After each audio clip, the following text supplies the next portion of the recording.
ನೋಡಿ, ಮನುಷ್ಯನ ನಿಜವಾದ ಯೋಗ್ಯತೆ ಶ್ರೀಮಂತಿಕೆಯಲ್ಲಿ ಅಲ್ಲ, ಬದಲಿಗೆ ಆತನ ಗುಣ ಹಾಗೂ ಚರಿತ್ರೆಯದಲ್ಲಿದೆ.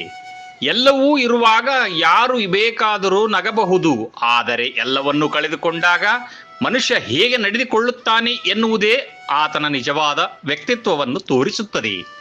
ಹಣ, ಕೀರ್ತಿ, ಆಸ್ತಿ ಮತ್ತು ಜನ ಎಲ್ಲವೂ ಸಮಯದೊಂದಿಗೆ ಬದಲಾಗುತ್ತಾರೆ.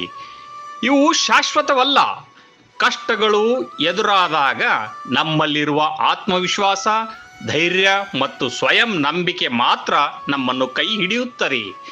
ಇಡೀ ಜಗತ್ತೇ ನಮ್ಮ ಕೈ ಬಿಟ್ಟರೂ ನಾವು ಹಿಡಿದ ಸತ್ಯದ ಹಾದಿ ಮತ್ತು ನಮ್ಮ ಸಿದ್ಧಾಂತಗಳನ್ನು, ಮೋರಲ್ ವ್ಯಾಲ್ಯೂಸ್ ಬಿಡಬಾರದು.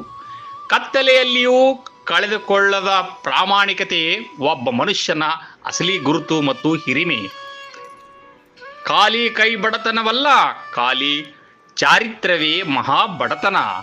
ಕೈಯಲ್ಲಿ ಹಣವಿಲ್ಲದೆ ಇರುವುದು ತಾತ್ಕಾಲಿಕ ಬಡತನವಷ್ಟೇ. ಅದನ್ನು ಕಠಿಣ ಪರಿಶ್ರಮದಿಂದ ಮತ್ತೆ ಗಳಿಸಬಹುದು. ಜೀವನದಲ್ಲಿ ಯಾವುದೇ ಉದ್ದೇಶವಿಲ್ಲದಿರುವುದು ಮತ್ತು ಒಳ್ಳೆಯ ಚರಿತ್ರೆ, ಕ್ಯಾರೆಕ್ಟರ್ ಇಲ್ಲದಿರುವುದೇ ನಿಜವಾದ ಬಡತನ.